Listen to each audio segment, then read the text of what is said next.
Mesdames et messieurs, bonjour. Que la paix du Seigneur soit avec vous. Le thème de ce matin s'intitule « Ne néglige pas la voix de ton Dieu ». Nous allons entrer dans Deutéronome 28, verset 1. Il est écrit ceci. « Si tu obéis à la voix de l'Éternel, ton Dieu, en observant et en mettant en pratique tous ces commandements que je te prescris aujourd'hui, l'Éternel, ton Dieu, te donnera la supériorité sur toutes les nations de la terre. » Qu'est-ce que cela veut dire en clair? Qu'est-ce que cela veut dire? Si tu fais tout ce que Dieu te demande de faire, tu es sauvé. Parce que il y a beaucoup de bénédictions derrière l'obéissance au commandement de Dieu. Voici les bénédictions que tu pourras constater. Partout où tu seras, au village comme en ville, tu vas sentir que l'Esprit de Dieu qui bénit est avec toi. Tout ce que tu feras sera béni. Tu ne manqueras de rien. Et quand tu sors, Dieu sort avec toi. Quand tu retournes à la maison, tu rentres avec beaucoup de bénédictions. Même ton nom va changer. Les gens vont commencer à t'appeler bénédiction. Parce que ton Dieu t'a trop béni. Juste parce que tu fais ce que Dieu te demande de faire. Juste parce que tu es un homme droit. Tu es un homme juste. Mais que se passera-t-il si un jour tu décides de t'amuser et te détourner du chemin de ton Dieu?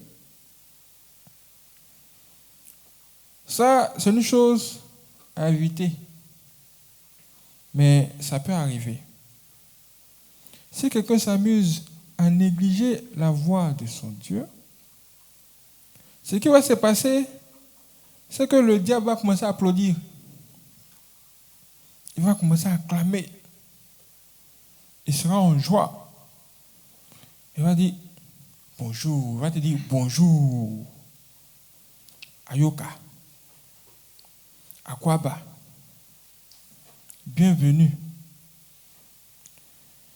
Il va te dire que nous-mêmes, on te cherchait depuis longtemps.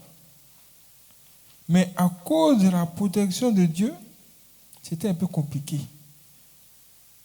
Mais comme toi aujourd'hui, tu as décidé de te détourner de ton Dieu, mais c'est une bonne affaire. Tu nous donnes l'opportunité de te nuire. Alors, que va-t-il se passer? Ce qui va se passer, c'est que au lieu que ce soit les bénédictions qui t'arrivent, ce sera le contraire. Tu vas commencer à remarquer de mauvaises choses, comme ce qui suit. Les problèmes par-ci, les problèmes par-là, problème sur problème. Tu aurais un problème ici, un autre sort là-bas.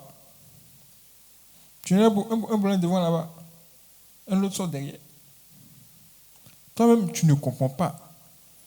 Tu ne fais que souffrir seulement.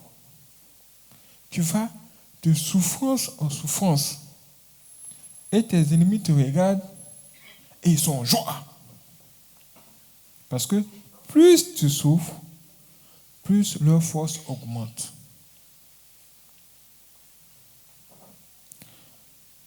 Et tant que tu ne reviens pas sur le chemin de ton Dieu, les choses ne changeront pas. Mais le jour où tu diras, ah bon, ça suffit maintenant, ça suffit, je suis fatigué de souffrir. Je vais revenir sur le chemin de mon Dieu. C'est ce jour-là que les choses vont commencer à rentrer dans l'ordre, petit à petit. C'est exactement comme ce qui s'est passé avec Jonas. Le Jonas dont on nous parle dans la Bible.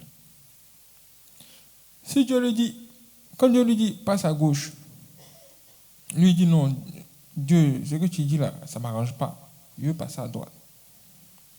Mais vous avez vu que le changement de mouvement lui a créé toutes sortes de problèmes.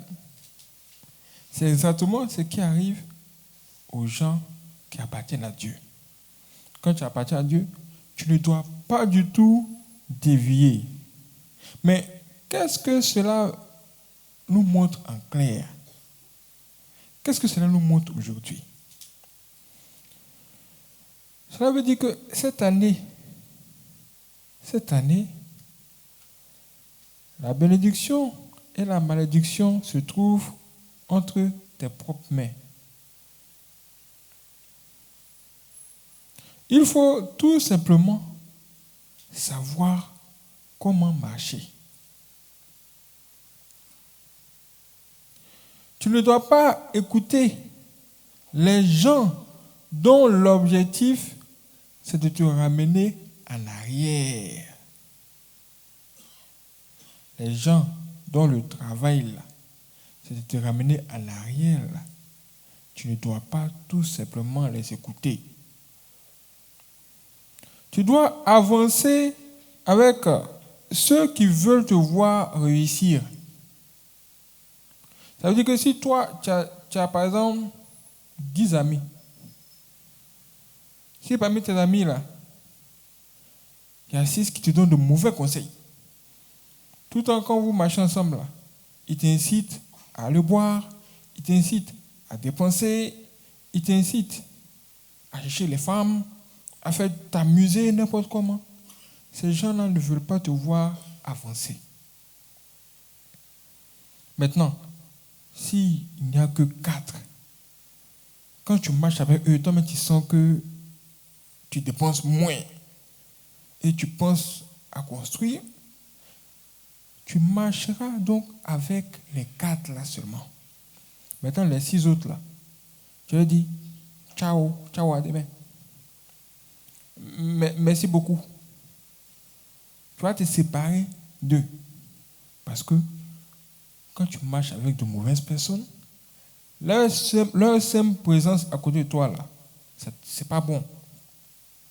Ils sont de mauvaises énergies. Tu dois te faire entourer que des gens qui veulent vraiment te voir réussir.